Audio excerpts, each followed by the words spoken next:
देखती आंखों और सुनते कानों को बशीर कमर का सलाम। मैं इस वक्त हज़रत मूसा अलैहिस्सलाम की कब्र में मौजूद हूँ। ये हज़रत मूसा अलैहिस्सलाम की कब्र है जो आपको देख रहे हैं, तो ये मकाम है मूसा, नबी मूसा कहलाता है। ये एक मस्जिद के किनारे पे है, राइट साइड पे। और अगर आप देखें तो खुदावंद करीम ने हज़रत मूसा अलैहिस्सलाम को इस सहरा में ये मकाम बख्शा है जहाँ पे हज़ारों लोग रोज़ाना आते हैं, आपकी कब्र मुबारक की फातह पढ़ते हैं, सलाम भेजते हैं। और उसके बाद ये मस्जिद है, मस्जिद नबी मूसा आपको नज़र आ रही है। इस मस्जिद को और इस मकाम को हज़रत सलाहुद्दीन अय्यूबी ने बनाया था। उससे पहले हज़रत मूसा अलैहिस्सलाम का यहाँ पे कच्ची कब्र थी। और उसके बाद ये कि जब सलाहुद्दीन अय्यूबी ने यरूशलेम को फ़तह किया और उसके बाद आप यहाँ पे फ़लस्तीन में आए, तो आपने आके हज़रत मूसा अलैहिस्सलाम की इस कब्र मुबारक को यहाँ पे बनवाया और उसके बाद इसका ये मस्जिद बनाई। तो ये सारा अहाता यहाँ पे उन्होंने तामीर करवाया। हज़रत मूसा अलैहिस्सलाम का इंतकाल कहाँ हुआ इसके बारे में कुछ भी पता नहीं है, लेकिन कहा यह जाता है कि इससे करीब कहीं पे हुआ। लेकिन ये कब्र उनकी जो है ना, ये हकीकी कब्र है और ये उसके करीब का सारा इलाका है, ये सलाहुद्दीन अय्यूबी ने बनाया। मैं आपको हज़रत मूसा अलैहिस्सलाम का किस्सा सुनाता हूँ। हज़रत मूसा अलैहिस्सलाम जो थे ये उस दौर में पैदा हुए जब फ़िरौन की हुकूमत थी मिस्र में।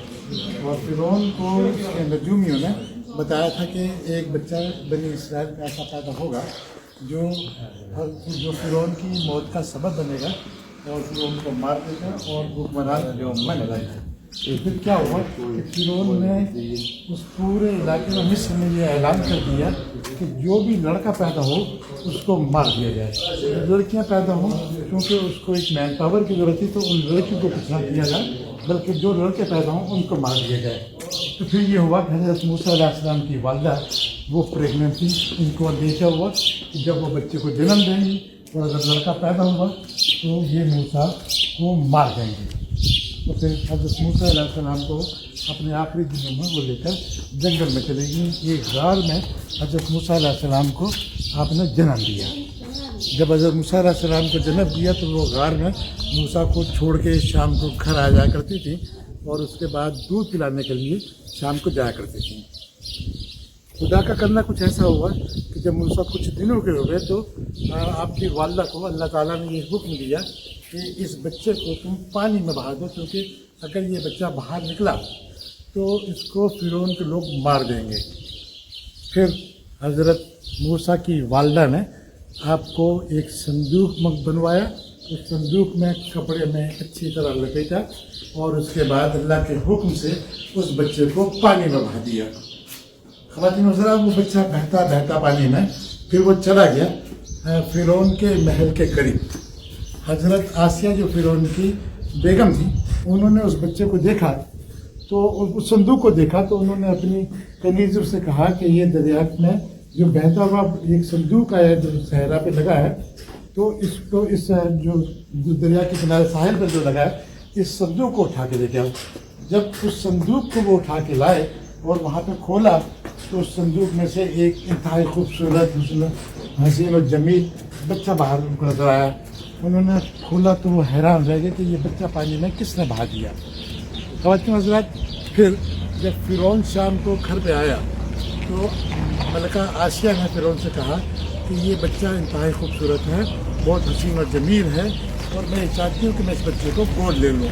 फ़िरौन ने कहा कि क्या तुमको मालूम नहीं कि इस कौम में बनी इसराइल में एक बच्चा ऐसा पैदा होने वाला है जो हमको मार देगा, हमारी हुकूमत ख़त्म कर देगा, हमको बर्बाद कर देगा, लिहाजा इस बच्चे को नहीं रख सकते। लेकिन आसिया ने कहा कि ये बच्चा तो पानी में बहता हुआ न जाने कहाँ से आया है, तो इसको तो कोई हम पहचान नहीं दे सकते और ये बच्चा मुमकिन है बनी इसराइल का ना हो।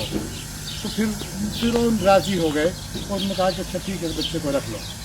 और फिर ये बच्चा फ़िरौन के महल में हज़रत आसिया की आगोश में पलने लग गया। ख़वातीन हज़रात, जब हज़रत मूसा अलैहिस्सलाम 1 साल के हुए तो फिर यूँ हुआ कि एक दिन फ़िरौन जब घर पे आए तो आपने इस बच्चे को उठाया। जब इस बच्चे को गोद में उठाया तो हज़रत मूसा अलैहिस्सलाम ने फ़िरौन की गोद में बैठे हुए फ़िरौन की दाढ़ी को पकड़कर झंझोड़ डाला। जब फिरौन ने गाड़ी को झंझोड़ते हुए महसूस किया तो उसको बहुत गुस्सा आया और उसके बाद फिरौन ने ये कहा कि ये बच्चा जो है ये बहुत ख़राब है, इस बच्चे को मार दिया जाए। तो आसिया ने कहा कि ये तो मासूम बच्चा, इसको पता नहीं। उसने कहा इस बच्चे के जो आसार नज़र आते हैं वो मासूमियत के नहीं हैं और ये बच्चा बहुत समझदार है। फिर जब उसने अपने मशावरती टीम के साथ, वज़ीरों के साथ गुफ्तगू की, बात की, तो उसको ये कहा कि ऐसा करें इस बच्चे का इम्तहान लें। तो फिरौन ने एक दहकता हुआ कोला और एक मिठाई का पीस, और कुछ किताबों में ये भी लिखा हुआ है कि एक हीरा बहुत चमकता हुआ बड़े रंग बड़े साइज़ का और उसके साथ दहकता हुआ अंगारा, ये वहाँ पर रख दिया कि ये बच्चा जो है देखते हैं किसको हाथ लगाता है। तो हज़रत मूसा अलैहिस्सलाम ने वो दहकता हुआ अंगारा लेकर मुँह में डाल दिया और उससे आपकी ज़ुबान जल गई। आप सही तरह से बात नहीं कर सकते थे, बहुत जली हुई ज़ुबान के साथ। फिरौन को ये एहसास हुआ कि नहीं, ये बच्चा कोई दाना नहीं है और ये बच्चा एक आम बच्चा है। और फिर उसके बाद हज़रत मूसा अलैहिस्सलाम फिरौन के महल में पलने लगे। उनकी फिरौन से मुलाकातें कम होती थी क्योंकि फिरौन पूरे दिन अमूर सल्तनत में बाहर बिजी रहते थे। और फिर यूँ हुआ कि जब आप कम से नहीं थे, इस तरह से जवान होने लगे, तो फिर आप जो एक दिन बाज़ार से गुज़र रहे थे तो आपने देखा कि दो आदमी आपस में तकरार कर रहे हैं और एक आदमी कमज़ोर है, एक कतबी जो है वो बहुत ताकतवर है और वो उसको वो ज़रा सा दबा रहा था। तो आपको उस आदमी ने दरख्वास्त की कि इस आदमी को समझाएं। हज़रत मूसा अलैहिस्सलाम ने जब उस कतबी को थप्पड़ मारा तो वो कतबी जो है वो मर गया। हज़रत मूसा अलैहिस्सलाम घबरा गए कि इस आदमी के मरने के बाद अब मुझे फिरौन या उसके जो दूसरे जो गार्ड हैं, सिक्योरिटी है, जो वो लोग हैं, ये पकड़ के मुझे मार देंगे। तो आप वहाँ से अल्लाह ताला के हुक्म से रवाना हो गए वो शहर छोड़ने के लिए और आप दूसरी जगह चले गए। जब वो मिस्र से बाहर निकले तो फिर यूँ हुआ कि एक कुएँ के पास उन्होंने देखा कि कुछ ख़वातीन जो है कुएँ में से मिल के पानी बाहर निकाल ली, लेकिन दो लड़कियाँ ऐसी हैं जो कि ज़रा सी कमज़ोर है और वो पानी भी निकाल नहीं पा रही और उनकी बकरियाँ भी है पास, उन बकरियों को भी पानी पिलाना था। तो हज़रत मूसा अलैहिस्सलाम ने ये किया कि उन ख़वातीन से वो बड़ा डोल लेकर, जो बहुत बड़ी बाल्टी थी या डोल था जो भी था, वो लेकर आपने वो कुएं में डाला और उसके बाद अल्लाह ताला ने आपको बहुत ताकत दे रखी थी, आपने अकेले ही वो डोल बाहर निकाल दिया। जब आपने डोल बाहर निकाला तो उन्होंने बकरियों को भी पानी पिलाया और उसके बाद उन दो लड़कियों को भी पानी पिलाया। जब वो ये फारग हुए तो उसके बाद वो जाके एक पेड़ के साए तले बैठ गए। तो लड़कियों ने पूछा कि आप कौन हैं, आप कहाँ से आए? तो आपने पूरा वाक़या सुना दिया और आप बहुत भूख से भी नडाल थे और कमज़ोर थे। तो वो जब लड़कियाँ अपने घर पे गई तो ये बता दूं कि ये जो दो लड़कियाँ थी ये हज़रत शुएब अलैहिस्सलाम की बेटियाँ थी। उन्होंने कहा कि बाबा, हमको एक बड़ा रहम दिल और नेक इंसान वो इस तरह नौजवान नज़र आया है और वो उसका कोई घर बार नहीं है और वो परेशान मिस्र से आया है, तो अगर ऐसा मुमकिन हो कि आप उसको अपने पास मुलाजमत दे दें, वो आपकी बकरियां चराए तो उसका भी ज़िंदगी में तो गुजारा हो सकेगा। तो हज़रत शुएब अलैहिस्सलाम ने हज़रत मूसा अलैहिस्सलाम को बुलवाया और उनसे पूछा तो उन्होंने बताया सारे हालात। तो हज़रत मूसा अलैहिस्सलाम को हज़रत शुएब अलैहिस्सलाम ने कहा कि अच्छा, मैं तुमको अपने यहाँ बकरियां चराने की मुलाजमत देता हूँ और अगर तुम मेरे पास 8 साल काम करो तो मैं अपनी बेटी की भी शादी तुमसे कर दूँगा। और उस तरह ये हुआ। तुमने ये भी कहा कि अगर तुम चाहो तो तुम 10 साल यहाँ पे रह सकते हो। तो हज़रत मूसा अलैहिस्सलाम जब हज़रत शुएब अलैहिस्सलाम के पास रहे तो हज़रत शुएब अलैहिस्सलाम ने अपनी बेटी हज़रत सफूरा की शादी हज़रत मूसा अलैहिस्सलाम से कर दी। हज़रत मूसा अलैहिस्सलाम वहाँ पे 8 साल रहे और बाज़ किताबों के मुताबिक आप 10 साल वहाँ पर रहे और उसके बाद फिर आपको अल्लाह ताला ने हुक्म दिया कि आप जाइए तो जाकर मिस्र में अल्लाह ताला का जो है कलाम फैलाइए, अल्लाह का मैसेज दीजिए लोगों को और लोगों को राह रास्त पे लेके आइए। जब हज़रत मूसा अलैहिस्सलाम वहाँ से निकले और वो कोई टूर पे पहुँचे जो मिस्र में है, तो वहाँ पे अब एक जगह पे वो थक गए, बैठ गए अपनी बेगम के साथ। तो उससे कहा कि मुझे ऊपर रोशनी नज़र आ रही है कोई टूर पे पहाड़ पे, तो मैं जाके वहाँ देखता हूँ, मुमकिन है वहाँ पे कोई आग हो या कोई चीज़ हो तो मैं वहाँ से लेकर आता हूँ। जब आप ऊपर गए तो वहाँ पर आपको ये एक जगह पे गैब से आवाज़ आई कि ऐ मूसा, अपने जूते उतार कर आगे बढ़ो। आप घबरा गए, आपने इधर उधर देखा, आपको कुछ नज़र नहीं आया। तो फिर आपने पूछा कि आप कौन हैं? तो वहाँ से आवाज़ आई کہ میں تمہارا پروردگار ہوں، میں تمہارا رب ہوں۔ تو آپ نے کہا کہ مجھے تو آپ نظر نہیں آ رہے۔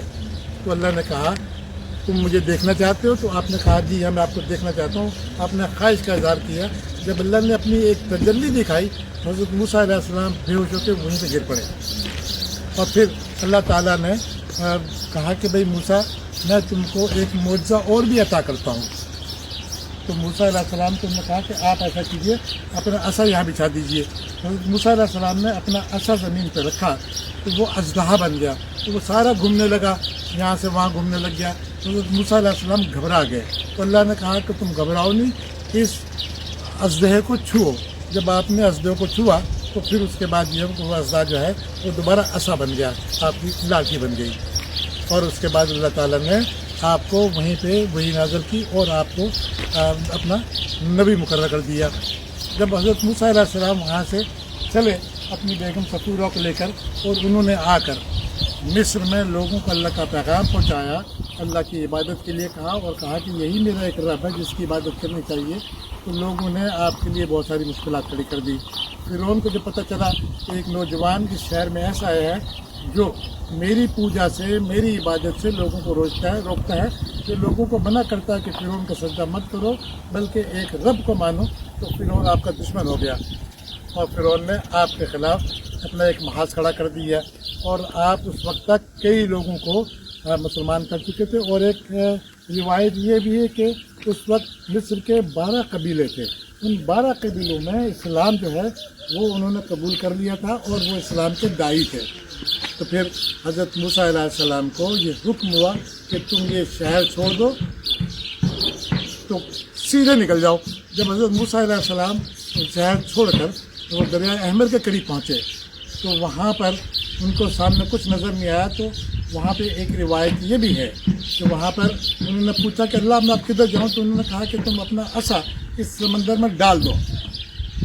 جب آپ نے اپنا عصا اس سمندر میں ڈالا، اس کو زمین پہ مارا تو پانی مارا تو پانی 2 ٹکڑے ہو گیا۔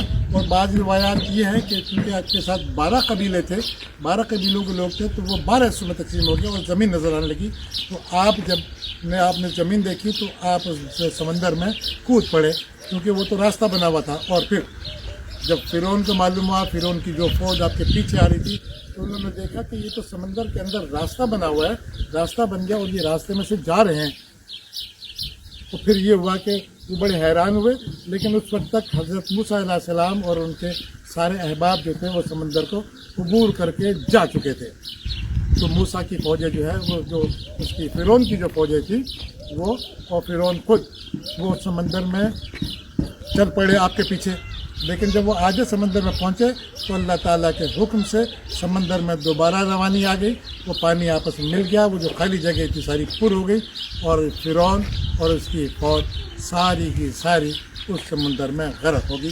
یہ تھا واقعہ حضرت موسیٰ علیہ السلام کا۔ آج یہاں پر جو آئے ہیں تو یہ میں آپ کو بتا دوں کہ حضرت موسیٰ علیہ السلام کی یہاں پہ جو قبر ہے، یہ تو یہاں پہ قبر پہلے سے موجود تھی، یہ کچی تھی۔ اس کو صلاح الدین ایوبی نے دوبارہ جب یہاں پہ یروشلم پہ قبضہ کیا اور یروشلم کو فتح کیا تو یہاں پہ یہ سارا مقام بنایا، اور یہاں پہ اب بے شمار لوگ آتے ہیں۔ میں بہت صبح یہاں پہ آیا ہوں، اس لیے یہاں پہ کم ہے۔ دوسرا میں نے درخواست کی کہ مجھے تھوڑی سی اس کی ویڈیو بنانی ہے، تو مجھے خصوصی اجازت دے گی۔ خواتین حضرات، میں اللہ تعالیٰ کا شکر گزار ہوں۔ میں اللہ کے احسان کا بدلہ ساری زندگی نہیں چکا سکتا۔ میں جتنی بھی عبادت کروں کم ہے کہ مجھے یہ موقع ملا کہ حضرت موسیٰ علیہ السلام کی قبر پہ حاضر ہوں، یہاں سے آپ لوگوں کو یہ سارے مناظر دکھاؤں۔ خداوند کریم آپ کو بھی یہ موقع بخشے کہ آپ بھی یہاں پہ آئیں اور یہاں کی زیارت بھی کریں، یہاں پہ عبادت بھی کریں، اور دیکھیں کہ اللہ تعالیٰ اپنے خاص بندوں پہ کتنا کرم کرتا ہے۔ بس مجھے یہاں سے مقام نبی موسیٰ سے، حضرت موسیٰ علیہ السلام کے مقام سے اتنا ہی کہنا تھا۔ بس کسی دوسرے وقت تک کے لیے اجازت دیجیے۔ اللہ حافظ۔